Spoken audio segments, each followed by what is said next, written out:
Bismillahirrahmanirrahim. Diriwayatkan dari seorang laki-laki dari Bani Israel pergi untuk menuntut ilmu. Kebetulan berita itu sampai kepada penguasa waktu itu atau Nabi pada waktu itu. Lalu Nabi bersabda, bukan Nabi Muhammad bukan ya, tapi nabinya orang Bani Israel. Nabinya bersabda kepada laki-laki tersebut. Apa itu sabdanya? Ya fata inni a'idzuka bisalasi hassolin. Ya fata inni a'idzuka bisalasi khisalin. Ya fata, wahai remaja atau pemuda, ini sesungguhnya aku, a'idzuka, menasihatimu, bisalasi khisalin, dengan 3 hal atau 3 permasalahan. Fiha ilmul awwalin wal akhirin. Jadi yang pertama adalah takutlah kamu kepada Allah kapan dan di mana saja. Khafillahu fis sirri wal alaniyah. Yang pertama, takutlah kamu kepada Allah fis sirri, dalam kondisi sir, artinya kondisi yang samar-samar, wal alaniyah, dan dalam kondisi yang terang-terangan. Kemudian yang kedua, wamsik lisanaka 'anil khalqi wala tazkurhum illa bi khairin. Wamsik, jagalah, lisanaka, lisan Anda semua, 'anil khalqi, dari makhluk Allah, wala tazkurhum illa bi khairin. Janganlah kamu melakukan sesuatu kecuali mengajak kepada kebaikan. Wangzur, yang ketiga, wangzur khubzaka alladzi ta'kuluhu hatta yakuna minal halal. Wangzur, dan perhatikanlah, khubzaka, roti yang ada pada diri kamu, khubzaka allati ta'kulu, yang dimakannya, hatta yakuna minal halali, hingga yang kamu makan itu tahu persis kehalalannya. Famtana al-fata 'anil khuruji ila baladil akhir litalibil ilmi, sehingga pemuda tersebut ternyata di kemudian hari dia tidak mau pindah ke tempat lainnya untuk mencari ilmu. Terus karena mata Allah Subhanahu wa taala, inilah pesan, 3 pesan yang disampaikan oleh pemimpinnya pada waktu itu ketika mendengar bahwa sang pemuda tadi mau keluar dari daerahnya untuk mencari ilmu pengetahuan. Yang pertama, khafillah bisirri wal alan. Takutlah kamu kepada Allah Subhanahu wa ta'ala dalam kondisi tidak jelas atau dalam kondisi samar-samar, wal alaniyah, dan juga dalam kondisi terang-terangan. Artinya Bapak sekalian rahmat Allah Subhanahu wa taala, dalam kondisi sir, misalkan biasanya kalau sir itu enggak kelihatan, berarti ya kira-kira malam-malam lah, kira-kira gitu. Takutlah kepada Allah dalam kondisi malam-malam, dan juga dalam kondisi siang-siang. Kita mesti harus takut kepada Allah Subhanahu wa ta'ala. Abu Lais As-Samarkandi menjelaskan kepada kita minimal ada 7 tanda bagi orang-orang yang takut kepada Allah Subhanahu wa ta'ala. Itu dalam tulisan ada ya. Itu menurut Abu Lais As-Samarkandi, minimal ada 7 tanda-tanda bagi orang-orang yang takut kepada Allah Subhanahu wa taala. Ciri yang pertama, lisannya tidak pernah digunakan untuk berkata bohong dan bergunjing. Nah, itu ya yang pertama ya. Di lidahnya tidak pernah dipakai untuk berbohong dan bergunjing. Lisannya fokus, ya, lisannya fokus pada baca Al-Quran, kemudian diskusi ilmu pengetahuan dan lain-lain sebagainya. Jadi tidak pernah dia dengan lisannya tadi melakukan kebohongan atau membicarakan aib atau keburukan orang lain. Yang dia bicarakan hanyalah zikir kepada Allah, kemudian membaca Al-Quran dan lain sebagainya. Pokoknya hal-hal yang baik yang dia lakukan. Ini jelas tanda-tanda orang yang takut kepada Allah Subhanahu wa ta'ala. Karena dalam kondisi apapun Allah pasti mengetahui kita. Ya mungkin kalau kita biasanya kan, yuk sini yang sepi aja. Kalau gitu, yang sepi itu dia pikir Allah nggak ngerti kan. Yang sepi-sepi aja. Ya, dia pikir Allah nggak ngerti itu. Lalu dimanapun, dalam kondisi apapun, ya kita mau dikurung pakai apa juga pasti di situ Allah pasti ngerti kan, pasti Allah tahu. Ya Allah Maha tahu. Mengumpet di mana coba bayangin kalau kita, Masya Allah. Ya, jadi jangan pernah seorang pemuda kadang-kadang berpikir, yuk kita mojok aja berdoa ya. Mohon maaf ini. Kadang-kadang anak muda kan begitu, ya mojok aja berdoa di tempat-tempat yang sepi kan begitu sukanya. Sepi mana? Jadi tidak ada di alam dunia ini yang sepi, ya. Melainkan Allah Subhanahu wa taala pasti mengetahuinya. Ya. Sehingga salamatul insan fi hifdzil lisan. Selamatnya manusia baik selamat di alam dunia maupun juga selamat di alam akhirat itu termasuk karena lisan kita, Masya Allah. Ya, salamatal insan fi hifdzil lisan. Jadi selamatnya manusia fi hifdzil lisan karena mampu menjaga lisan kita. Insya Allah kalau lisan kita terjaga dengan sebaik-baiknya, terjaga dengan penuh kejujuran dan juga tidak melakukan perbuatan-perbuatan kotor, perbuatan-perbuatan jorok dan perbuatan-perbuatan yang menimbulkan kegairahan dan seterusnya. Insya Allah itu akan menjaga keselamatan kita, akan menjaga lidah kita insya Allah di hadapan Allah Subhanahu wa ta'ala. Jadi yang pertama adalah menggunakan lisannya untuk hal-hal yang baik, termasuk zikir di dalamnya situ. Apa zikir itu? Ya mungkin baca subhanallah, baca alhamdulillah, terus Allahu akbar. Itu zikir yang biasa kita lakukan setelah selesai melakukan sholat. Zikir. Kemudian yang kedua baca Quran.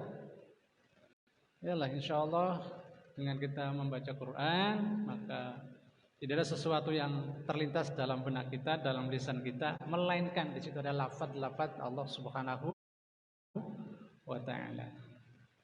Ada yang mungkin sehari 1 juz ya. Ada mungkin sehari 1 surat alhamdulillah. Ada yang sehari 1 juz? Belum ada, bukan enggak ada ya. Belum ada ya, atau belum niat. Insya Allah mudah-mudahan diniatin ya. 1 hari 1 juz ya, kalau enggak kemana-mana monggo ya. Syukur 1 hari bisa lebih dari 1 juz ya, mudah-mudahan. Kayak puasa kan bisa ya. Kenapa kalau di luar puasa enggak itu? Dan kalau puasa kan bisa Pak ya. Bisa kan sehari 1 juz itu. Ya mungkin 1 juz berapa lembar itu isinya? 9 kira 10 ya, 9 lembar. Dibagi 5 kali 5 waktu itu. Bagi aja coba. Seharinya 1 waktu berapa itu? berapa lembar itu, Masya Allah. Itu bisa kalau di bulan Ramadan atau bulan puasa itu. Cuman kadang-kadang kalau di luar puasa ini Masya Allah. Ya mungkin motivasinya kurang lagi motivasinya. Kalau di puasa kan wah siapa yang baca Al-Quran itu kan sunnah ya. Kalau kita kan pahalanya 1/10 ya. 1 huruf 10 itu Pak. 1 kali membaca. 2 huruf berarti 20. 3 huruf 30. Itu luar biasa itu di luar bulan Ramadan. Apalagi di bulan Ramadan subhanallah luar biasa. Sehingga inilah mungkin yang menjadikan motivasi kita bahwa Ramadan adalah obral pahala yang Allah berikan kepada kita sehingga kita semangatnya luar biasa. Tapi minimal alhamdulillah ya paling tidak mungkin ya 1 bulan 1 Ramadan insya Allah khatam sekali insya Allah ya. Itulah baca Quran. Pahalanya luar biasa itu. Kemudian diskusi ilmu pengetahuan dan lain sebagainya ini biasa lah ya. Kalau anak-anak muda barangkali ini, kalau kita ya udah baca Quran aja udah ya. Insya Allah dengan baca Quran aja pahalanya luar biasa. Apalagi sampai mendiskusikannya, waduh luar biasa ya. Baik, kemudian yang kedua sekalian, tidak masuk ke dalam perutnya kecuali makanan yang halal dan baik. Ya tidak masuk ke dalam perutnya kecuali yang dia masukin makanan yang halal yang pertama, yang kedua juga baik, halalan thayyiban ya. Dan meskipun ada makanan yang halal di situ banyak Masya Allah, tapi dia secukupnya dan tidak berlebihan. Nah, ini yang perlu dicatat saudara yang dirahmati Allah. Secukupnya kita makan, artinya secukupnya perut lah, perut kita, kemudian tidak berlebih-lebihan. Kalau berlebih-lebihan ya tetap aja, akhirnya nggak diperbolehkan dalam agama. Kalau makan sampai merokek ya, sampai muntah itu juga nggak boleh. Ya minimal perut kita cukup ya kenyang dan seterusnya cukup. Jadi mudah-mudahan itulah yang Allah sampaikan kepada kita terkait dengan pemeliharaan takut kepada Allah. Kemudian kita memakan sesuatu yang halal pun tidak dimakan semua, tapi secukupnya kita makan, kemudian juga tidak berlebih-lebihan. Rupanya rahmat Allah Subhanahu wa taala, Allah Subhanahu wa taala sampaikan di dalam surat Al-Baqarah ayat yang ke-168, A'udzubillahi minasyaitonirrajim. Ya ayyuhalladzina amanu ya ayyuhan nas kulu mimma fil ardi halalan thayyiban. Ya ayyuhan nas, wahai sekalian manusia kan, ayyuhan nas kulu mimma fil ardi, makanlah kamu apa-apa yang ada di langit dan di bumi. Halalan thayyiban, yang pertama halal, yang kedua thayyib. Ya, halal dan thayyib ini Bapak sekalian. Jadi monggo diperhatikan. Halal itu artinya secara nas kita diperbolehkan untuk makan. Ya, diperbolehkan untuk makan. Diperbolehkan untuk makan. Artinya kalau ada banyak situ ya boleh kita makan. Nah, kalau yang haram berarti sesuatu yang dilarang untuk dimakan. Ini udah halal kemudian thayyib lagi. Halal kemudian baik atau bersih. Ini konsep makan kita, higienis lah kira-kira begitu. Nah, konsep thayyib ini sesuai dengan kadar keilmuan masing-masing Bapak sekalian. Kalau yang bisa mengatakan bahwa itu baik dan buruk, ya mestinya seorang dokter kan gitu. Seorang dokter. Ini terkait dengan ilmu khusus ini. Kalau halal semua orang pasti tahu lah, karena kadar ukurannya adalah Quran hadis. Tapi kalau thayyib itu sudah lebih mengerucut lagi. Ini harus memerlukan ilmu pengetahuan dan teknologi. Contoh yang sering saya sampaikan, kalau kita makan nasi kemudian makan lauk yang darah kita tinggi misalkan begitu, kemudian makan dagingnya terlalu banyak, nah ini berbahaya Bapak sekalian ya. Kata dokter kan begitu. Kalau darah kita tinggi ya makan boleh tapi jangan banyak-banyak ya. Makan boleh nggak masalah kan itu halal. Tapi jangan banyak-banyak atau jangan sering-sering lah kira-kira begitu. Itu yang dikatakan dokter begitu. Kalau keseringan dan seterusnya nanti adalah kolesterol, ada darahnya naik dan seterusnya. Wah, itu repot nanti. Ya kalau sakit siapa yang repot? Ya kita semua kan akhirnya. Jadi makanlah dan minumlah sesuai dengan kadarnya, sesuai dengan kemampuan perut kita. Wala tattabi'u khutuwatis syaitan, janganlah kamu mengikuti langkah-langkah syaitan. Wala tattabi'u khutuwatis syaitan. Jadi setan dalam menggoda manusia, yang pertama manusia melakukan dosa-dosa besar. Itu setan dalam menggoda manusia. Khutuwat itu artinya step by step lah, kira-kira begitu. Setan dalam menggoda itu manusia itu ya step by step, pelan-pelan Pak. Ya Allah. Pinternya setan dalam menggoda manusia begitu. Kalau hari ini belum bisa, besoknya lagi. Besoknya lagi belum bisa, lusa belum bisa, terus dan terus menerus. Masya Allah. Itulah setan dalam menggoda manusia. Pertama manusia digoda untuk melakukan perbuatan dosa besar dulu. Dosa besar apa? Biasanya kita lakukan musyrik, ya, syirik, membunuh orang dan seterusnya. Ternyata dengan dosa besar ini manusia biasa-biasa saja, nggak tertarik dengan hal-hal seperti itu. Syirik dia tidak, membunuh orang juga enggak. Artinya bertengger dia eksistensi dengan keyakinannya bahwa itu ada perbuatan dosa besar sehingga harus kita jauhi. Betul.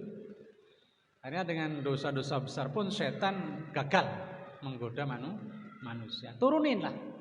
Ini terlalu berat kayaknya setan ya. Turunin dengan melakukan dosa-dosa kecil.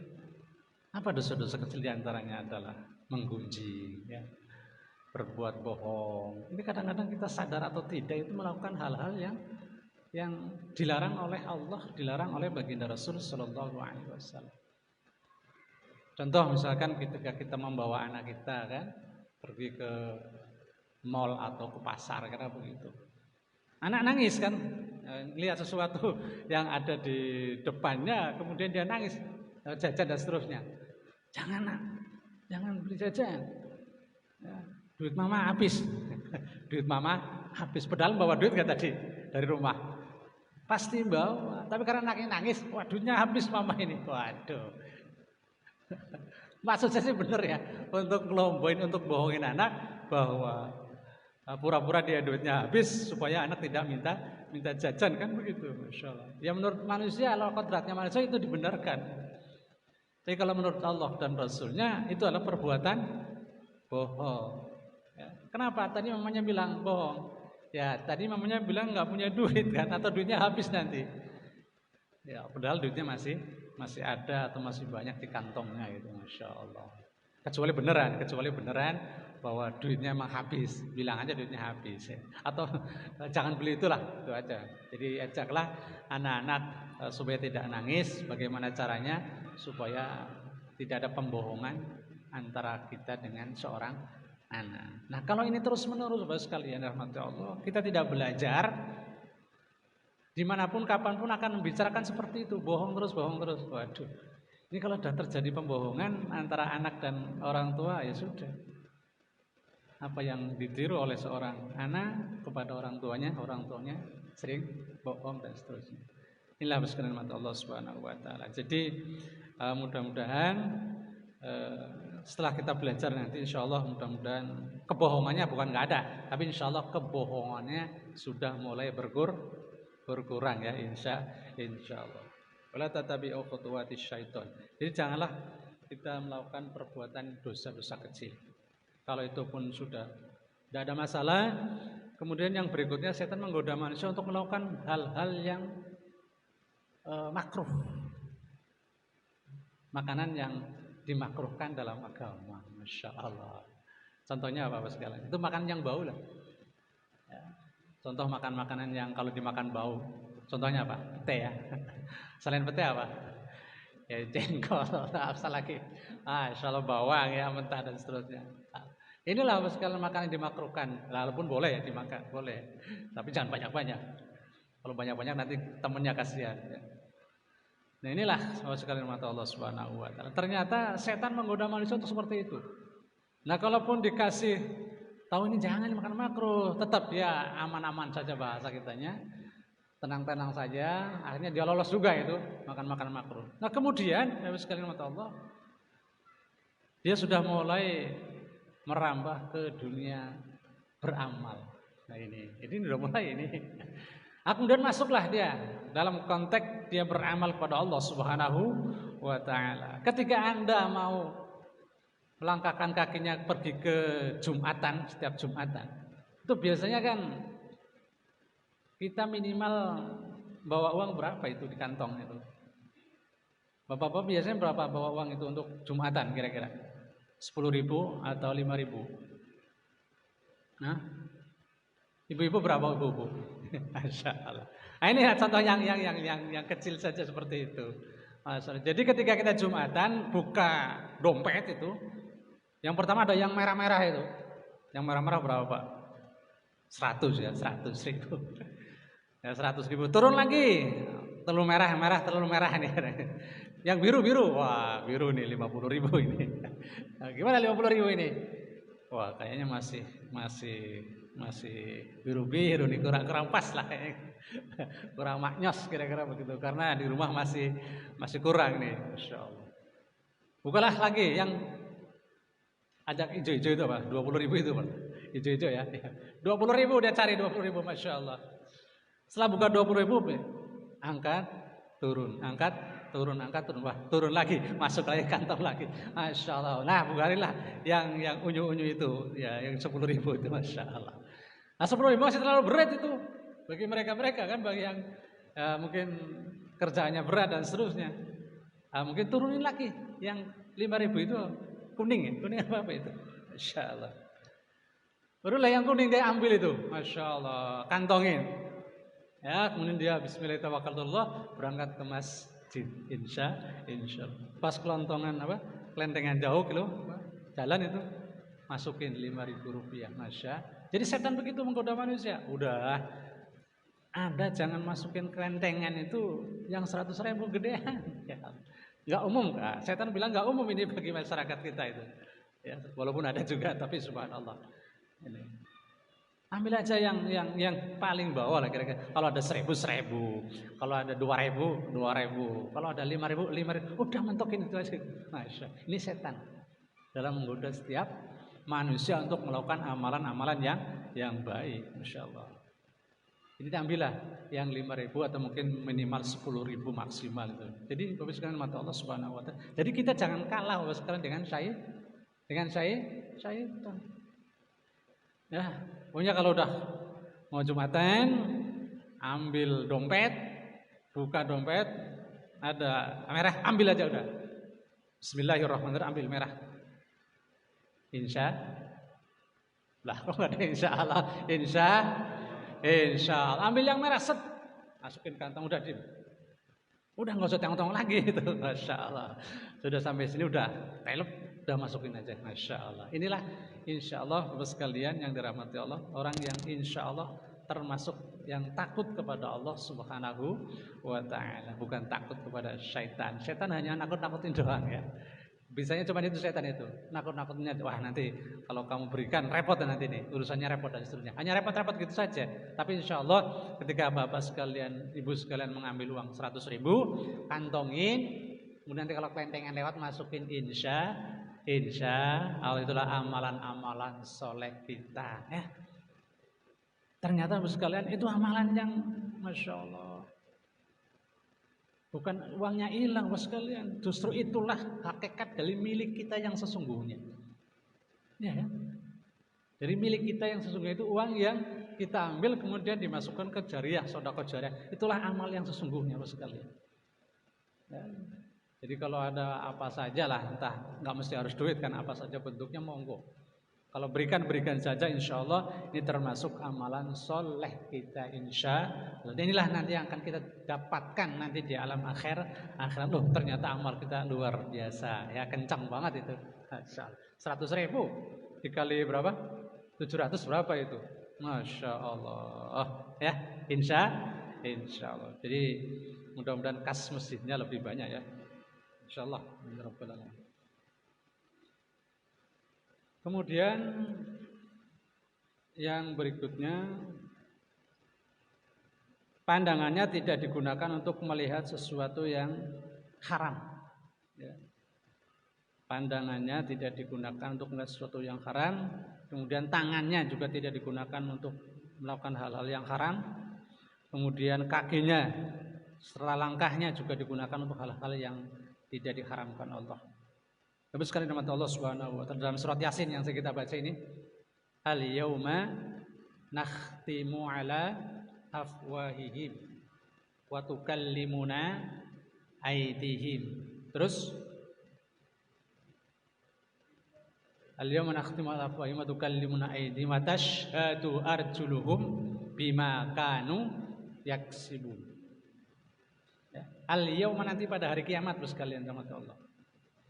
Nakhtimu ala afwahihim. Dikunci apa?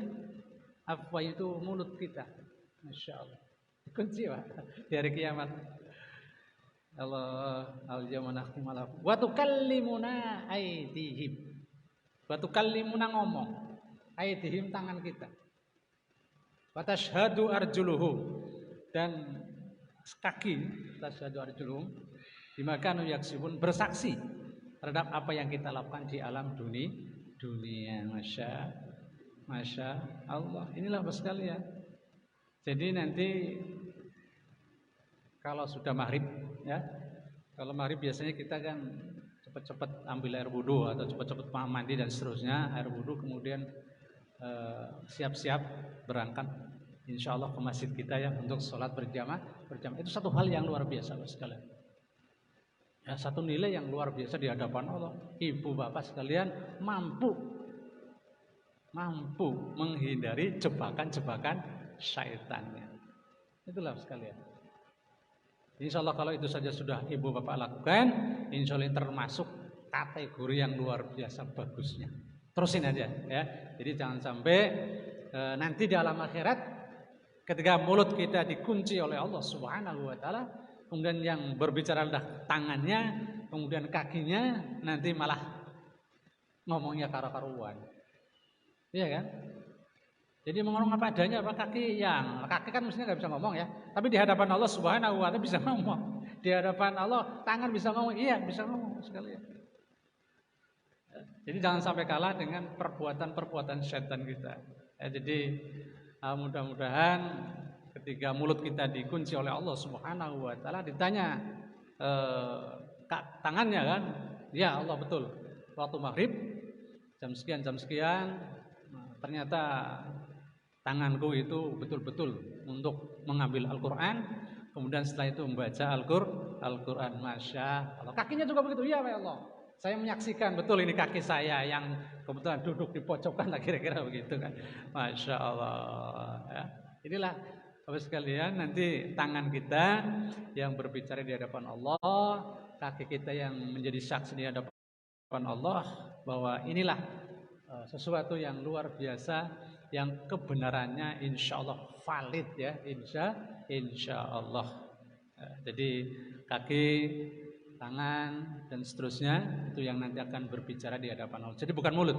Kalau mulut bisa aja terjadi Allah dibohongin, kira-kira begitu ya. Jadi kalau mulut kadang-kadang begitu ya. Allah saja bisa dibohongin, apalagi yang lainnya, Masya Allah. Tapi insya Allah kalau yang bicara lain, maka insya Allah tidak ada pembohongan di hadapan Allah Subhanahu wa taala ya. Insya Allah.